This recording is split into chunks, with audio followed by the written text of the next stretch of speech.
Hello, everyone, and welcome to our Shadowlands live stream.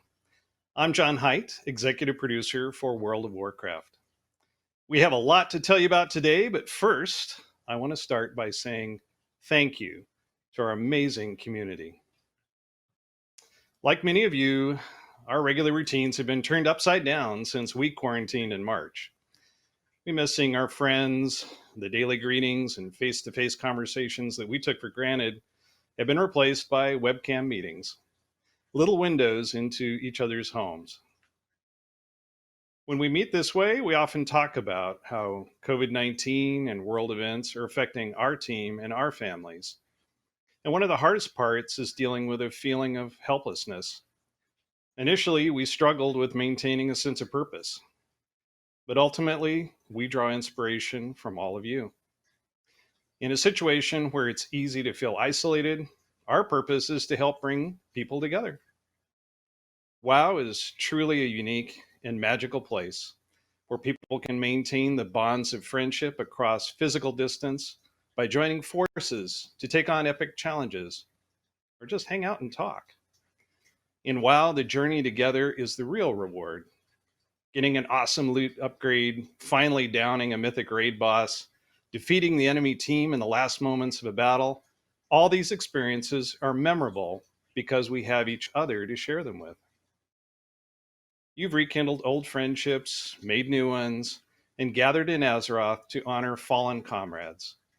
Seeing you all connect in this way has helped us carry on. WoW is also a place where you can just do your own thing, knowing that you share a common bond with millions of others who are exploring the world with you and who'll be there anytime you want to join up for an adventure or two. Like many of you, we're eager to embark on a new adventure together. You have our commitment. We will be releasing Shadowlands this fall, even if we end up shipping it from our homes. So, again, on behalf of the entire WoW team, thank you. While this stream is about Shadowlands, before I get to that, I want to remind everyone what's happening in WoW Classic. Later this month, on July 28th, WoW Classic will recreate one of the most talked about events in the game's history, the Encourage War.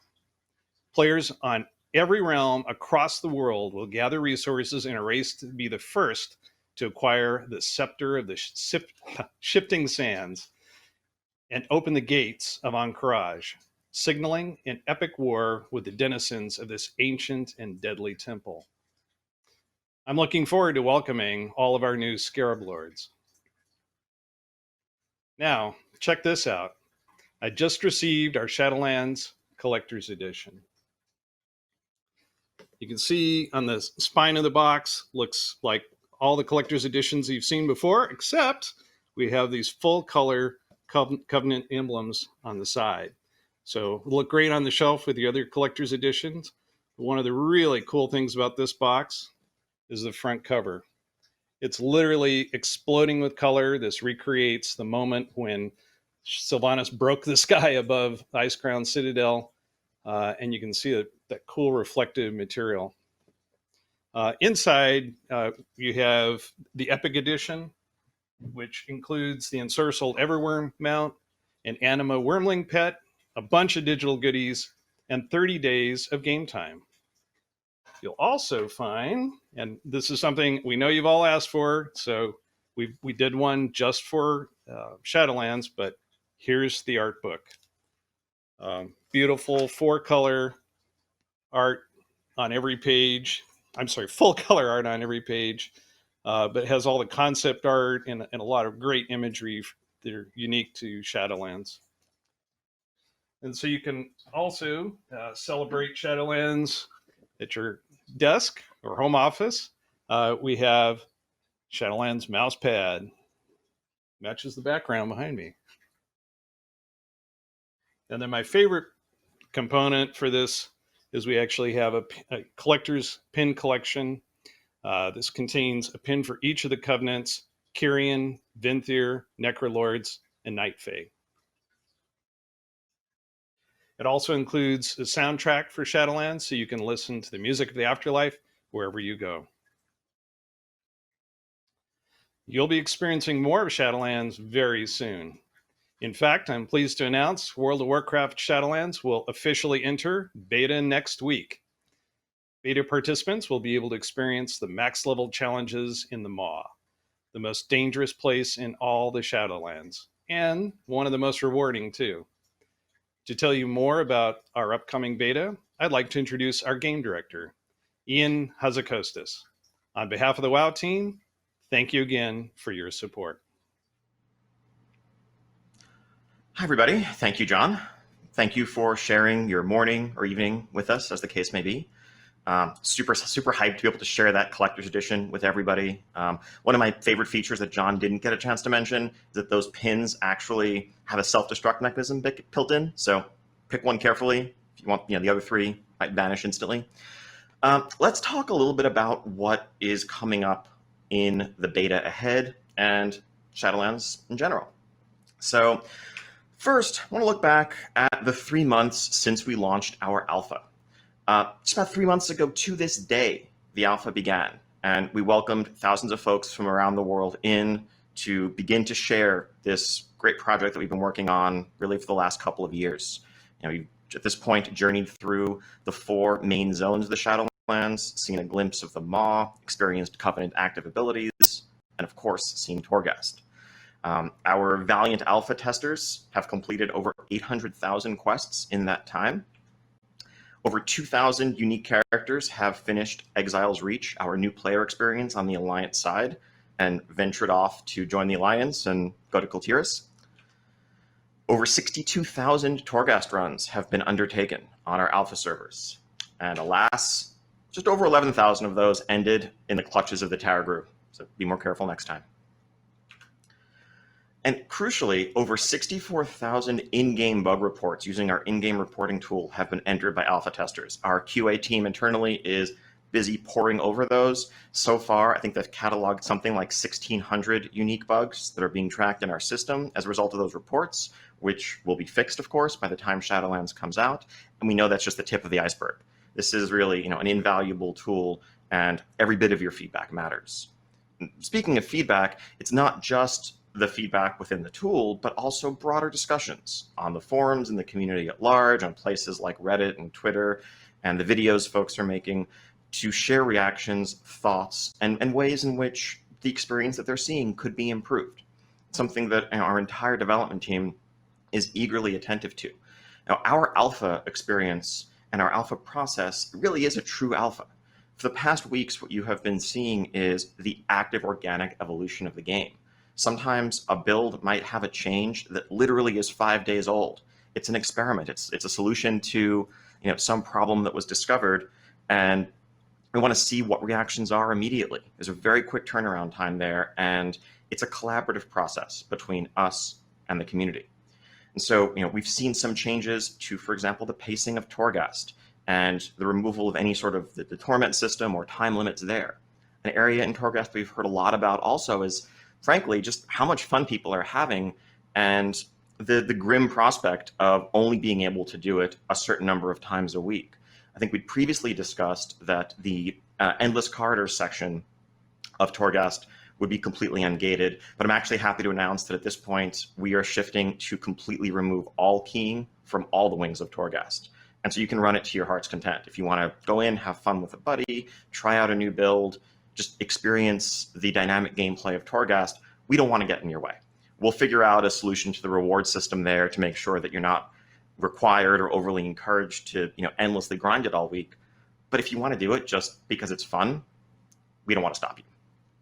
And of course, our class team is listening, and our combat team are listening to the feedback there, and there are regular updates coming out and many more to follow.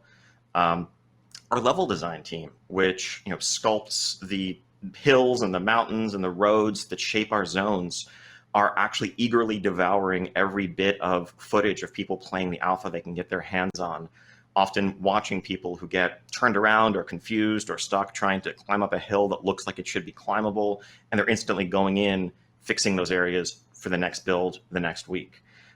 Every part of the game, our character artists who are looking at reactions to character customizations that are going out and hearing what people are most excited about, what they wish they could have, what options are missing, and doing what they can to add that. So I can't thank all of you enough, both the people who are in the alpha who have been testing there for us, but also those who are sharing their thoughts as part of the broader community conversation. The work that goes into Shadowlands is, as much yours as it is ours, truly. So now, turning the corner, looking ahead to what the next weeks will hold as we move into our beta. So what does beta mean? For us, beta certainly means the game's not done, but the framework is there and is complete. There shouldn't be missing pieces, giant missing ones where there's an entire feature that's not there, or there's a zone that's not yet playable. While those things are true, we continue to call it alpha. But we're getting very close to, pretty much the framework all being intact, being present. And so the level cap is going to go up to 60 when beta begins. It's also going to mean a first look at our endgame systems, at truly joining a covenant, at visiting your covenant sanctum, playing through that content, playing through our outdoor world max level content, our max level dungeons, our raids, experiencing Soulbinds, and more. And there's a lot of work still to be done to flesh out the details of these systems, but everything should be there, and that's why we are now calling it beta. Now, perhaps most importantly for many of you, this also means a big new invite wave going out. That's going to start next week, and a process that will continue as we also want to, maintain a lot of concurrency on our test servers so we can get feedback on what zones feel like when there are dozens or hundreds of people in there competing over spawns, trying to do quests together. So make sure to go to our Battle.net account options, check your settings there, make sure that you're opted in to Warcraft beta if that interests you, and be patient. Don't get frustrated if you don't get an email from us right away. We will continue to do invites over the course of the summer. And as John said, of course, this kicks off next week. So I want to take the rest of our time together just to talk a bit about some of the things that you're going to be seeing as part of that endgame loop. Some of this is stuff that we haven't really had a chance to say much about since BlizzCon, and so I wanted to just share some more details and how the designs have evolved since we last discussed them. So first off, covenants. As we have said at great length, covenants are the centerpiece of Shadowlands, the Shadowlands expansion. This is where all roads lead. As you journey through the zones of the Shadowlands, you will play through all 4 zones. You will meet the 4 controlling powers of the Shadowlands. You get a chance to borrow their powers, get a sense of their personalities, their ethos, their aesthetic.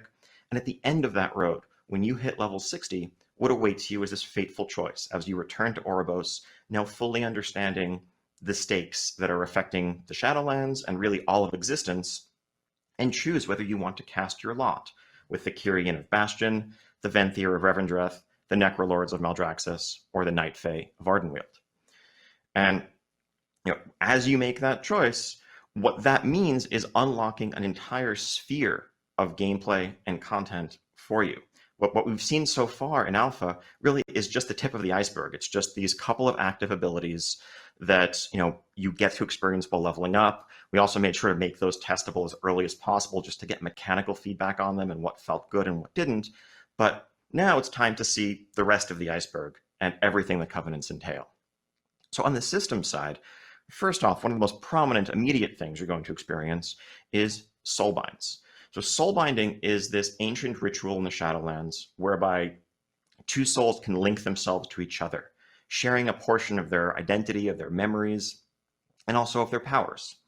And so as you join a covenant, you'll be able to form soulbinds with certain key powerful souls that are affiliated with that covenant. These will be characters with vibrant, memorable personalities, many of which you will have met while leveling up and while questing through those zones. So here, I'm going to use the Venthyr and Revendreth for a lot of these upcoming examples because that's the first covenant that we're going to have playable in an upcoming build. Nadia, the Mistblade, she was a renowned duelist in life, and that persona really shapes all of her abilities and the ways in which she's going to enhance your combat ability, grant you utility, and more. And so what each soulbind represents, as you can see in this slide, it's effectively a talent tree that you can, you will traverse down as you gain power in your covenant. You can pick which path you want to go down, customize your gameplay, customize those abilities to suit your gameplay. Now you may be noticing the empty slots in this tree. That's where you're going to put these items that are called conduits. Now, for those who played Legion, you may remember relics that you put into your artifact weapon. These are fairly similar. Conduits are going to be items that you can get from dungeon bosses, raids, PvP, a wide array of max level item sources. And unlike the Soulbind traits, which are universal, where an arms warrior and a holy priest have the same traits if you have Naji as your Soulbind, conduits are spec specific. They will do things like improve your ignore pain or your rejuvenation or whatever you choose to stock it. There are different conduit types. Some are going to focus on increasing your throughput, like your damage and healing. Others are more about survival. Others are about utility. Again, this is letting you mix and match to choose the gameplay and the loadout that really best suits whatever you're looking to do on a given evening in World of Warcraft. Now, unlike Covenants, which themselves are a very weighty choice and not something that's lightly switched, Soulbinds have a great deal of flexibility, both in terms of respecking them at a nominal cost, nothing escalating like how Azerite was in Battle for Azeroth, or just switching from one Soulbind to another the same way you might respec or switch talents. Truly, the idea here is to have a range of options, and you pick what suits you for what you're looking to do right now. Now, as you join the Sanctum, as you join the Covenant, a key way in which you're going to progress within your Covenant is by gaining Renown.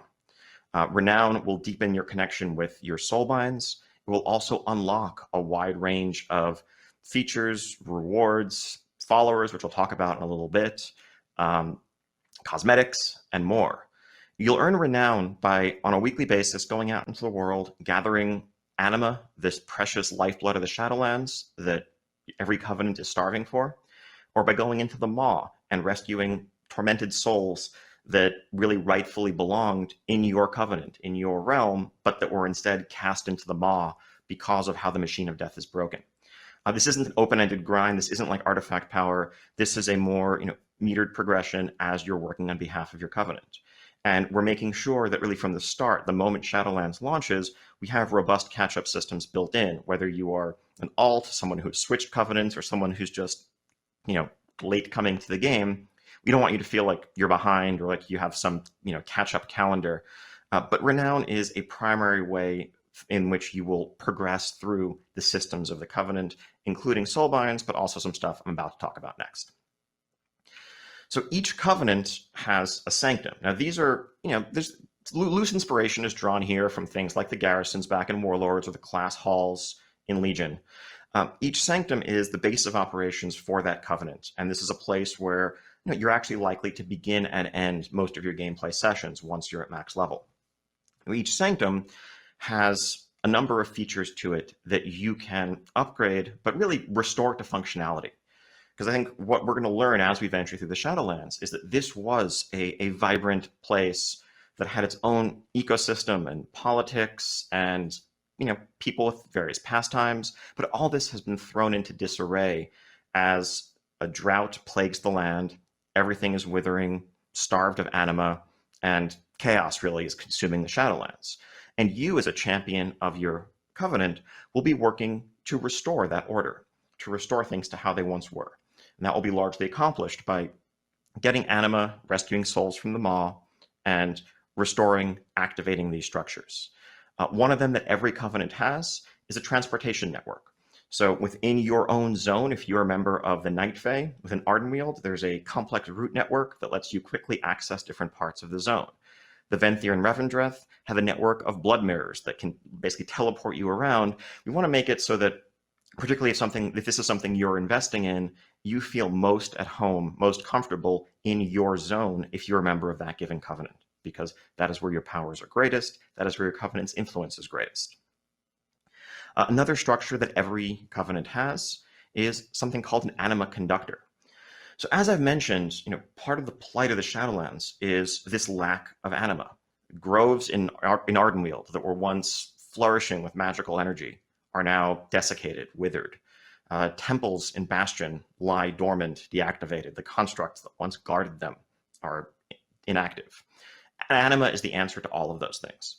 And so what you're doing as you bring it back to your Covenant and to your Sanctum is pooling it in a reservoir, but you also have the ability to direct the flow of anima outward toward your zone to regrow, reactivate these dormant parts of the space. Now, what that means in gameplay terms is you can send a stream of anima over to an area, which will enable quests, treasures, events, outdoor world content in that area for you based on your choice on a given day. As you upgrade your anima conductor, you'll have more options that you can unlock. And as you engage in the system in general, you can progress towards permanently enabling and reactivating these spaces, both so that you have the content available for you, but also so that you see the world change around you to an extent. This grove that once was withered and dead in Ardenweald will once again be blooming and flourishing with anima energy thanks to your efforts. And the events that were there will now always be up for you as a result of what you've done. The third system that every Covenant has is a scouting map. This is an extension of the mission system that we first introduced back in Warlords of Draenor, and we've kind of tinkered with that formula a couple times since then. And I think the basic loop there, we've moved away from its central importance that it had in Warlords, and I think we're not looking to go back to the Warlords era version of this being a source or the best raid gear in the game or what have you.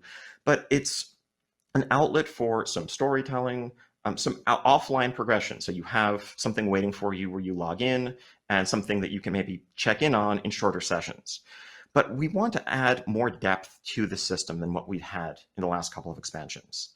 What we have previously really is just, it boils down to a coin flip. You're doing a simple matching game, matching counters to threats, and maybe you get up to 170% success chance to get your bonus reward and hope you get lucky. And really, if you didn't, there's nothing you could have done better, nothing you did right or wrong, and you either succeed or fail. We want to re-envision the foundations of that system to be something that is a better analog to the fantasy that we're trying to convey. The way a mission works in Warcraft isn't a coin flip. The way combat works in Warcraft, when you're sending these champions out into a dangerous area, isn't success or failure, it's nuanced gameplay with tanks and healers and melee DPS and range DPS as a party of combatants fight a bunch of enemies. And so this is an abstracted form of that type of combat. It still will happen while you're offline, but there's a turn-based system here where you will level up your Soulbinds, recruit additional champions and adventurers to bolster their ranks, and send troops custom based on your Covenant out to complete these missions and obviously bring back some of that sweet loot that you're looking for. There's a lot of depth to the system. We're going to have a early peek at it in our next couple of builds, and we'll continue to add more breadth to it over the course of the beta. Really curious to hear initial hands-on impressions, and as always with all of our features, we want to jump in and react quickly to whatever feedback we hear. As before, adventurers will also be supported in our mobile companion app, which will be updated for Shadowlands at the time of the expansion's release. Now, those three features that I just talked about are something that every Covenant has access to. They are universal. But each Covenant also has a fourth structure that is unique depending on which Covenant you've joined. Now, I've been using the Venthyr a lot for as these examples, so let's start with them. If you are a Venthyr in Revendreth, you also have this fourth section of your Sanctum known as the Ember Court.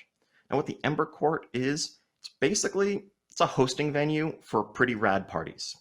The culture of Revendreth, certainly before things really went off the rails in the events leading up to this expansion, was one of elegance, aristocracy, a lot of those tropes surrounding nobility. And part of what that means is showing off your influence by hosting grand galas for the most important individuals, not just from Revendreth, but from across the Shadowlands as a whole. And the Venthyr were notorious for this. Now, your ally, as you join the Venthyr, Prince Renathal, is looking to reestablish himself, to reestablish a new order, and showing off his growing influence and stature in that area. And you're going to help him out as a loyal member of his Covenant. And the way that's going to play out is what's effectively, a self-contained minigame where you can go out, seek out guests, invite them to the party, not maybe literally arrange catering, but figure out the different services that are going to make those guests happy, play through the party in real time, maybe fending off party crashers that are trying to disrupt the festivities. And at the end of the day, maximizing the happiness of all your guests. And ideally, if they're happy, on the way out, they'll give you a token of their gratitude in the form of, well, sweet Warcraft loot. And to be clear, this is not gloom and doom, life or death, saving the Shadowlands stuff. This is just a fun side activity that has a remarkable amount of depth to it, but is there to allow us to flesh out the culture and the personality and the identities of these covenants, of these areas. You're not going to defeat the jailer by throwing the most badass party in the Shadowlands, but that is part of what being a Venthyr is. Now, if on the other hand, you join the Kyrian in Bastion, their unique feature is called the Path of Ascension. Now, the Path of Ascension is driven by this unique soul mirror, whereby you can actually inhabit the consciousness of one of your Soulbinds. So you can play, let's say, as the aspirant Pelagos, with a unique set of abilities, and go through a series of trials, gladiatorial combat against the most powerful souls of the Shadowlands that you will also go out in your adventures across the world and recruit and capture and bring back to fight within the Path of Ascension. This is a self-contained, combat-heavy system that has a little bit of a boss rush feel to it. For those of you who are very old school, if you remember the Chartul event way back in Burning Crusade in Blades Edge Mountains, this is loosely inspired by that. It's the same kind of vibe, and this is available to members of the Kyrian. Now, if you joined the Necrolords of Maldraxxus, Necrolords are, and Maldraxxus is the source of the military might of the Shadowlands. This is a lot of the power that we saw manifested by the Scourge in the great floating necropolises like Naxxramas, and abominations like Patchwork and ghouls and geists, and the art of creating those creatures, the art of necromancy, is most closely affiliated with Maldraxxus. And so the structure you have as a member of the Necrolords is called the Abomination Factory. And this is a system whereby you can build fleshwork creatures, essentially, whether it's an abomination or a ghoul or a geist, to be the perfect housing for a soul that's in need of a physical form. Now, these souls have quirks and unique personalities and interests and abilities.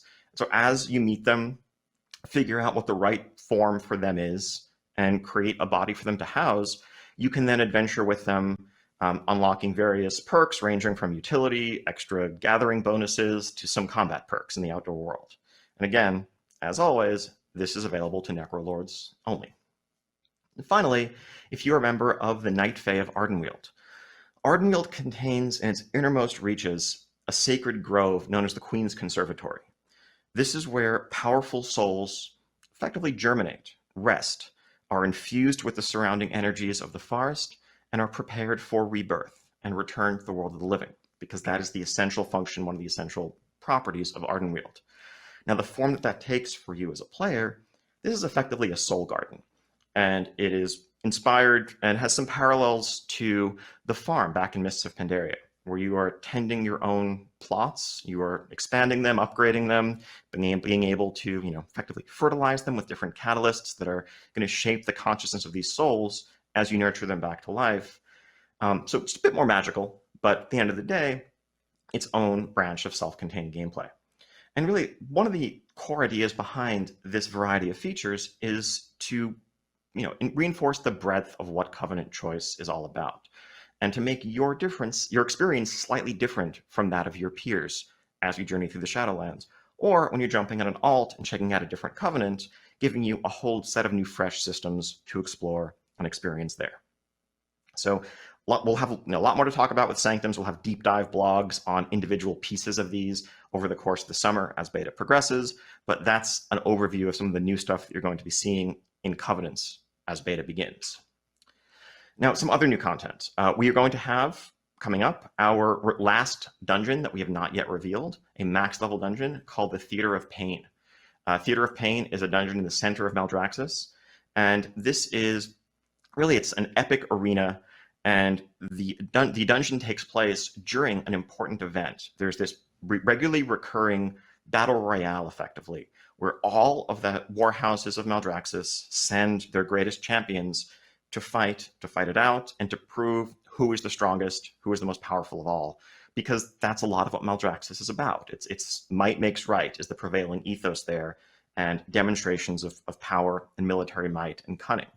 Now, this has, there are particularly complex layers to what's going on right now, given the strife that's gripping the Shadowlands, that make these particular games perhaps the most important and the weightiest in recent memory.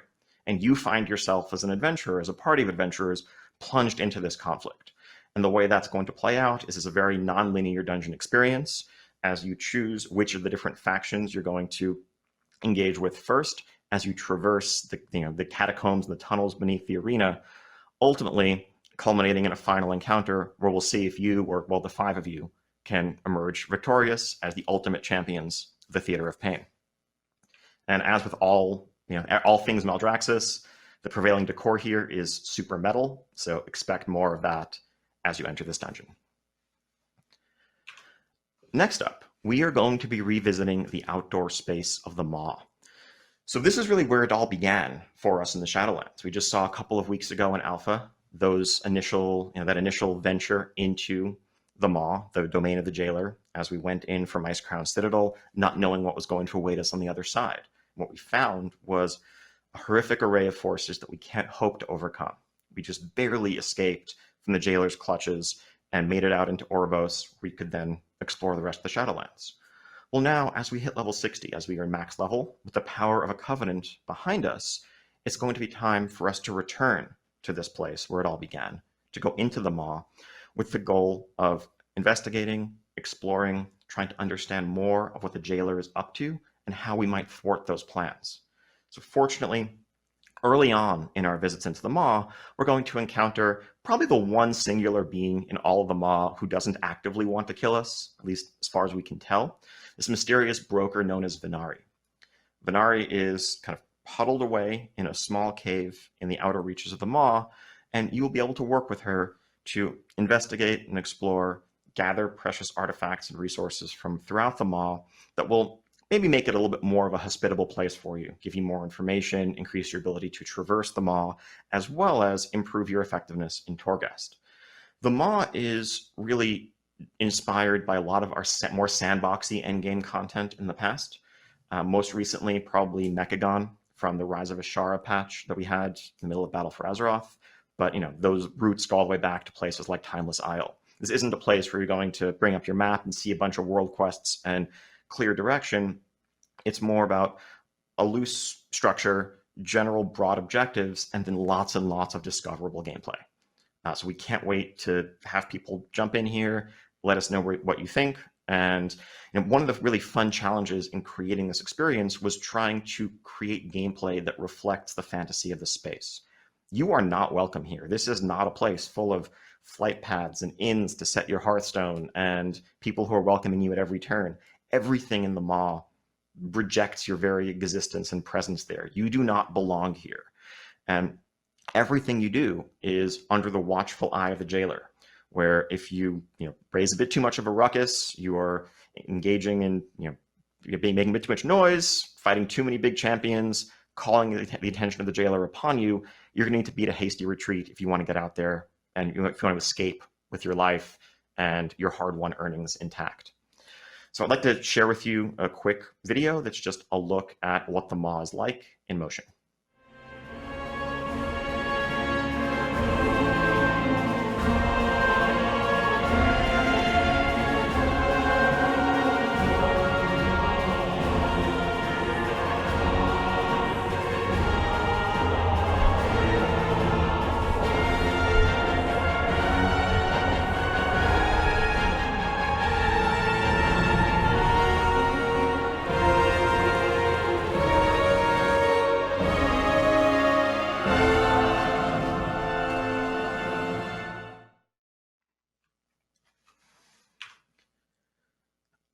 All right, so yeah, it's like a super desolate place, but awe-inspiring in a terrible way.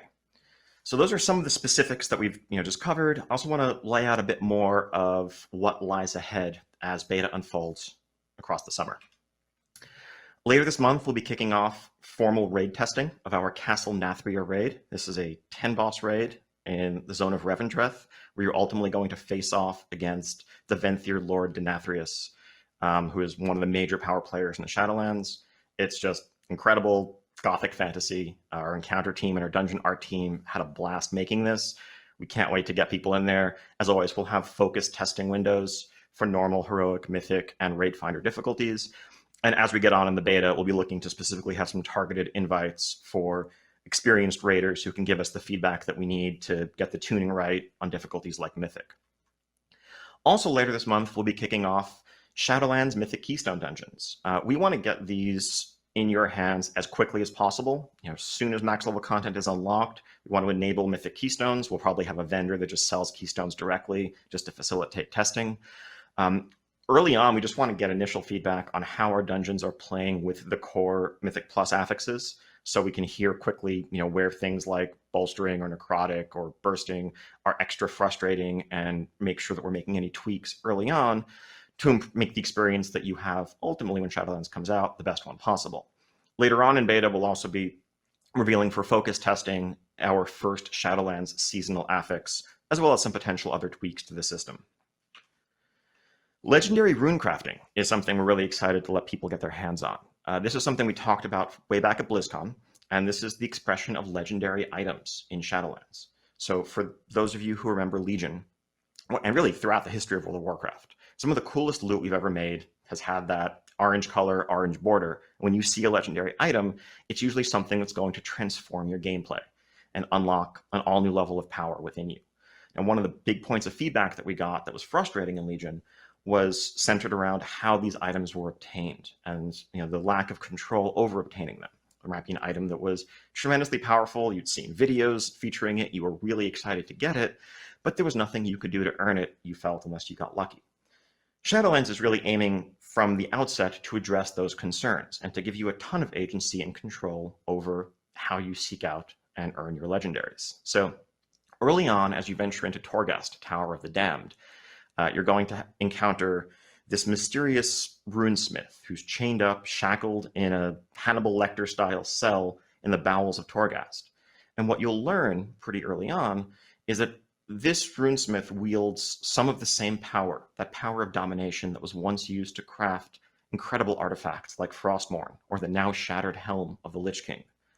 And by recovering essence from Torghast, as well as scraps of this ancient runic knowledge that you can bring back to the smith and awaken locked away memories, the runesmith will be able to make for you, to imbue an item with power that you get from a tailor, blacksmith, leatherworker, depending on your armor type. The runesmith can make a legendary of your choice for you. That way you can look at those amazing bracers or gloves or boots or whatever you're seeking and work towards it, earn it, and then begin your next project. A lot of these legendary powers are throwbacks to some fan favorites from across really the past dozen years, everything from Legion legendaries to old set bonuses to powers that are brand new Torghast powers that you'll be able to use temporarily within Torghast, but sometimes permanently imbue a legendary item with. Because part of the idea is really this ancient runic art is the source of many of those powers, items from the Shadowlands that have found their way out into the world over the years. And finally, they can be yours. Covenant campaigns. So I didn't touch on this when we were talking about covenants earlier, but each covenant, once you join them, has a max level narrative quest arc associated with it. This is similar to the war campaign that we had in Battle for Azeroth, where there was an alliance campaign and a horde campaign. This time around, there are 4 distinct campaigns of roughly that size and scope, depending on your covenant. And through playing through this, you will earn cosmetic rewards for your covenant, unlock an additional Soulbind, and really experience the full extent of your covenant's perspective on the world and the events of the Shadowlands. Also, before too long in beta, we want to kick off some focused PvP testing. We want to set up an environment where we can unlock all of these systems. We're not trying to test the progression and the rate at which you earn them here, but we want to just let you have access to Soulbinds, conduits, legendaries, all the rest, and get early and rapid iteration on arena, battlegrounds, just general PvP combat testing at max level, so that we can make sure that we're both reining in any outliers, but also just dialing in the overall pacing of combat. No one likes those matches that go into super high dampening. The other end of the spectrum, no one wants matches that are over in 20 seconds in some crazy burst or proc window. So the earlier we can get that in front of you, the earlier, sooner we can start really dialing it into what it needs to be. As part of that also, it's kind of the opposite end of the spectrum, we do want to test the pacing of progression and rewards and the rate at which things are earned. And to make that as organic as possible, we'll be probably wiping the existing characters that people have had in the alpha environment probably by the end of this month, and enabling character copies, which will set up end-to-end testing as you can come in with your characters from Battle for Azeroth, level up through Shadowlands, replace your gear organically, earn the rewards you're going to earn, and start giving us feedback on how all of that feels. So I think one of the things we've learned over the years in making these expansions is there's a whole lot that goes into them. There's a ton of moving parts, there's a ton of systems, and we can make our best guesses as to how players are going to interact with them. But there's no real substitute for having the whole thing stood up end to end and having people go through it. And rather than having those regrets that we sometimes have a month or two into an expansion where we realize that we missed the mark on some aspect of that progression, we want to really do as much of it as possible during beta so that when the game comes out for real, it's everything that it needs to be. And that's really the theme of the month ahead. We have some work to do to finish fleshing out the structures that we just described, but most of the rest is going to be polish, responding to feedback, iteration, and finally, tuning. Let me talk a little bit about tuning because I know it's a hot topic. Balance is always, the most controversial, one of the most central topics in community discussion, and has been forever in WoW. Tuning is the last thing that we do. In the early parts of alpha and beta, we're basically just looking for extreme outliers where things might be so far out of whack that they disrupt the feedback that we get. If something is so overpowered that it trivializes content, well, we have to fix that. Otherwise, all of our feedback on, let's say, Torghast is going to be tainted because someone's walking through one-shotting things. Or if something is so weak that it doesn't matter if it's theoretically fun, it feels terrible to use, or no one wants to use it, we don't get feedback on it, we need to fix that. But beyond that, we really want to focus first on shoring up the conceptual foundations of what we're building. We want to make sure that the abilities, the systems, and everything else feel fun, that they sound exciting as ideas. And then once we've gotten to a place where we're confident in those foundations, the natural next step is to dial them in so that they're well tuned. And so if you're looking at the way things are in alpha now and saying to yourself that, I don't know, hypothetically speaking, the best choices are 40% better than what you might pick if you were just trying to, go after what looks fun, that's because there's a key part of the process here that just hasn't happened yet. Now, I don't want to say, just wait until after beta, it's only beta. We sometimes get that wrong too, but there's a deliberate process that we approach for a reason. Because we want to make sure that we're using the majority of our bandwidth to fix bad ideas rather than potentially trying to polish something that ultimately is fundamentally flawed. So for example, we've heard a lot of feedback recently on the Ardenweald Paladin ability, the Covenant ability, Blessing of Seasons. And we tried a couple different versions of that. Ultimately, we're at this point going to go back to the drawing board and fundamentally redesign the way that ability works because it has some fundamental flaws that make it very challenging to balance, but also not even necessarily as fun as we'd hoped it would be. And so having put a lot of effort into tuning that would have potentially masked an underlying problem, or at best just been a distraction from the more important work that we could have been doing in the meantime. And so as the sort of original creative work of Shadowlands comes to a close, as we move out of that phase, the phase that lies ahead of us is going to have lots and lots of tuning and polish that will continue all the way up to the launch of the expansion later this year. So I just want to say thank you. Thank you for joining us today. And I also want to thank you all for your patience. We'd originally planned on doing this stream a month ago, and back then we would have had somewhat different material, but we postponed it then to avoid distracting from a more important conversation. But of course, that conversation is still happening. Injustice doesn't cease just because we look away. Black Lives Mattered a month ago, Black Lives Matter today. And if that phrase is difficult to hear, know that I and others who speak those words aren't saying that your life has any less worth. We're only calling attention to the ways in which our societies seem to need a reminder that Black Lives Matter. Now, as John said earlier, these are extraordinarily difficult times.